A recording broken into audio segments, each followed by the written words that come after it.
TTD board మాజీ chairman YCP MP YV Subbareddy ఢిల్లీలో మాట్లాడుతున్నారు. లైవ్ లో చూద్దాం.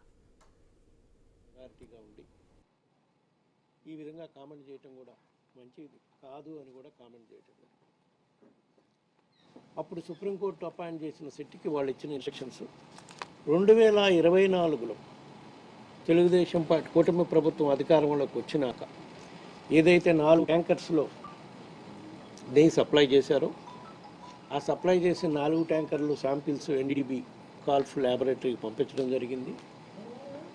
అందులో ఆ రిపోర్ట్లో చెప్పినట్టుగా ఈ నెయ్యిలో జంతు కొవ్వు ఉందా లేదా, జంతు కొవ్వు ఉంటే ఆ నెయ్యిని ప్రసాదాలు తయారు చేయటంలో వాడారా లేదా అని సమగ్రంగా దర్యాప్తు చేయమని చెప్పడం జరిగింది.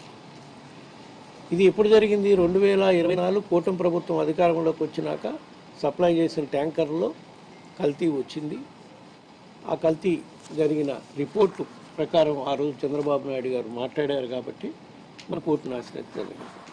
సరే, గత 2-3 రోజుల నుంచి సిబిఐ సిట్ ఎంక్వైరీ కంప్లీట్ అయిపోయింది. వాళ్ళు ఛార్జ్షీట్ కూడా ఫైల్ చేశారని చెప్పినాక దాంట్లో క్లియర్గా వాళ్ళు చెప్పిన దాంట్లో సిట్ ఎంక్వైరీలో ఛార్జ్షీట్ ఫైల్ చేసిన దాన్ని బట్టి ఇందులో జంతు కొవ్వు కలవలేదు అని చెప్పారు. జంతు కొవ్వు కలవలేదు కాబట్టి ఇది వేరే పదార్థాల కల్తీ జరిగింది, జంతు కొవ్వు మాత్రం కలవలేదు అని చెప్పారు. కానీ మొన్న రాష్ట్ర ప్రభుత్వం క్యాబినెట్ మీటింగ్లో కానివ్వండి, మీటింగ్ అయిపోయినాక కానివ్వండి, వాళ్ళు మంత్రులు కానివ్వండి రకరకాలుగా మాట్లాడుతూ ఉన్నారు. వాటిపై ప్రధానంగా ముందుగా మనం చెప్పుకోవాల్సింది అత్యంత న్యాయస్థానం సుప్రీంకోర్టు ఈ విషయంపై భక్తుల మనోభావాలు దెబ్బతినకుండా కాపాడాల్సిన బాధ్యత మనందరిపై ఉందని చెప్పినా కూడా, సిబిఐ ఛార్జ్షీట్ ఫైల్ చేసినా కూడా, జంతు కొవ్వు లేదని చెప్పినా కూడా ఈ కూటమి ప్రభుత్వం పెద్దలు కానివ్వండి, మంత్రులు కానివ్వండి భక్తుల మనోభావాలు దెబ్బతినే విధంగా ఏ విధంగా దుష్ప్రచారం చేస్తున్నారో గత 10 రోజుల నుంచి మీరు చూస్తున్నారు. అదే కాకుండా ఆంధ్రప్రదేశ్ రాష్ట్రంలో హోర్డింగ్స్ ఫ్లెక్సీలు పెట్టేస్తున్నాయి. వైసీపీ హయాంలో జంతు కొవ్వు కలిపిన కల్తీ నెయ్యి వాడారు, ఇన్ని లక్షల లడ్లు తయారు చేశారు, ఇన్ని కోట్ల లడ్లు తయారు చేశారు, ఇంత అవినీతికి పాల్పడ్డారు. సుప్రీంకోర్టు చెప్పింది ఏంటి, మనం చేసింది ఏంటి? సిట్ ఏం చెప్పింది? జంతు కొవ్వు లేదని చెప్పి సిబిఐ స్పష్టంగా చెప్పినా కూడా ఈ విధంగా ఫ్లెక్సీలు వేసి దుష్ప్రచారం చేయటం అంటే వైఎస్ఆర్ కాంగ్రెస్ పార్టీకి కుట్రపూరితంగా ఆ నెపం అంటగట్టాలనే దుర్దృష్టంతోనే ఈ కూటమి ప్రభుత్వం పెద్దలు చేస్తున్నారనేది క్లియర్గా అర్థమవుతుంది. ఆ ఫ్లెక్సీలు ఒకవేళ మాకు తెలిసిన కాడికి అన్ని చోట్ల ఫ్లెక్సీలు పెట్టిన వాళ్ళు తెలుగుదేశం కార్యకర్తలే వాళ్ళే పెడుతున్నారు. బట్ వాళ్ళు పెట్టలేదు అనుకోండి, పోలీసులు తీర్చాల్సిన బాధ్యత ప్రభుత్వంపై లేదా? ఎందుకంటే సిట్టించి రిపోర్ట్ ప్రకారం జంతు కొవ్వలేదని చెప్పారు కదా. సో ఇవన్నీ ఇట్లా ఉంటే అది జరగకుండా ఈ వారం రోజుల నుంచి క్యాబినెట్ మీటింగ్ అయిన దగ్గర నుంచి దుష్ప్రచారం చేయటం, నన్ను, బోర్డు సభ్యుల్ని, మా పార్టీని, మా పార్టీ అధ్యక్షుడు జగన్మోహన్ రెడ్డి గారిని మళ్ళా మా మీద దుష్ప్రచారం చేసే కార్యక్రమం చేస్తున్నారు. ఇప్పుడు కూడా నిన్న జరిగిన క్యాబినెట్ మీటింగ్ తర్వాత మంత్రులు మాట్లాడతారు. వాళ్ళు మాట్లాడిన కొన్ని ప్రధాన అంశాలకు నేను చెప్తాను. 2024లో చంద్రబాబు నాయుడు గారు ఆ విధంగా మాట్లాడటానికి కారణం ఎన్డీడీబీ కాల్ఫ్ రిపోర్ట్ ఇచ్చింది.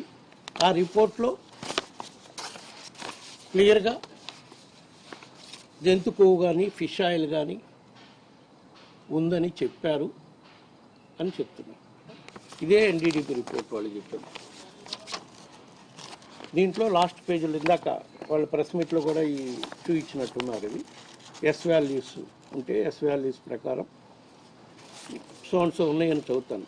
Yes value equation for it suspected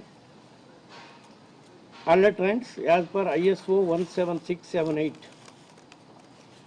ఏమని? Soybean oil, sunflower oil, cotton seed oil, fish oil, coconut oil, coconut and palm kernel fat, palm oil and beef tallow lard suspected as per ISO standard suspected అంటే ఉన్నాయా లేదా అనుమానాలు ఉన్నాయి, ఉండే అవకాశాలు ఉన్నాయి అని మాత్రం చెప్పారు. మరి ఇప్పుడు వాళ్ళు ఏం మాట్లాడుతున్నారు?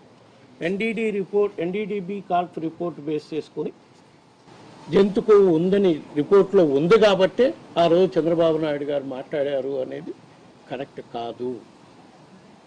ఎన్డీడీబీ రిపోర్ట్లో ఉంది, ఇది మెన్షన్ చేశారు, కానీ పైన రాశారు క్లియర్గా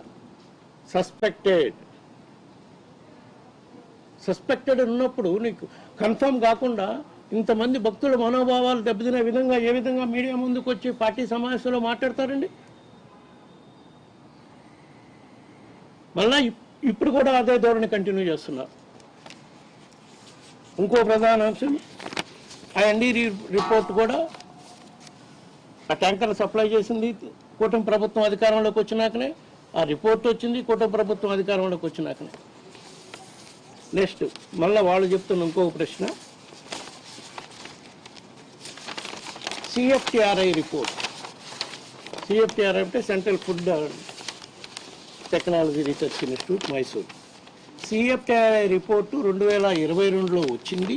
వచ్చినా కూడా చైర్మన్ గారి దృష్టికి, అధికారుల దృష్టికి వచ్చినా కల్తీ నెయ్యి ఉందని సిఎఫ్టిఆర్ఐలో కూడా చెప్పారు. కల్తీ నెయ్యి జరుగుతుంది అని, నెయ్యిలో కల్తీ జరుగుతుందని సిఎఫ్టిఆర్ రిపోర్ట్ వచ్చినా తొక్కి పెట్టారు అని చెప్తున్నారు.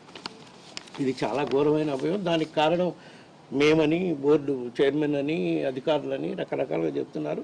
ఎవరి కారణం అనేది ఛార్జ్ షీట్లో క్లియర్గా మెన్షన్ చేశారు.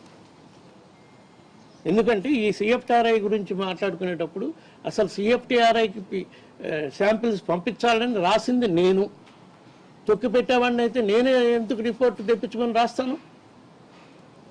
రాసినాక రిపోర్ట్ వచ్చినాక చర్యలు తీసుకోవాల్సిన బాధ్యత అధికారులది. వాళ్ళు మా దృష్టికే తీసుకురాలేదు. అగైన్ మళ్ళీ ఇంకో నెపం కూడా. ఈరోజు నిన్న మంత్రులు మాట్లాడుతూ సిఎఫ్టిఆర్ఐ రిపోర్ట్లో కూడా జంతు కొవ్వు ఉందని మెన్షన్ చేశారని. సిఎఫ్టిఆర్ఐ రిపోర్ట్లో జంతు కొవ్వు ఉందని మెన్షన్ చేయాలి, కల్తీ జరుగుతుంది అని చెప్పి రిపోర్ట్ ఇచ్చిందంటే ఇప్పుడు చూస్తున్నాం. అది మనం దాంట్లో కూడా జంతు కొవ్వు ఉందని అది ఒక ఉపయోగం చేస్తున్నారు 22లో. సో ఆ రిపోర్ట్లు తొక్కిపెట్టారు. మరీ ముఖ్యంగా నేనే తొక్కిపెట్టాను. నేనే తొక్కిపెట్టేవాడిని అయితే సిఎఫ్టిఆర్ఐ పంపించమని నేనే ఎందుకు రాస్తాను? నాకు వచ్చిన కంప్లైంట్ ఇనానిమస్, ఎవరో పంపించిన కంప్లైంట్ మీద నేను దాని మీద సిఎఫ్టిఆర్ఐ పంపించమని రాసి సంతకం పెట్టాను. ఎందుకంటే అధికారులు కానీ దానికి సంబంధించిన డిపార్ట్మెంట్ హెడ్స్ కానీ తాత్సారం చేస్తారేమోనని. వచ్చినాక ఆ రిపోర్ట్ మీద చర్యలు తీసుకున్నారో లేదో అది అధికారులను అడగాలి.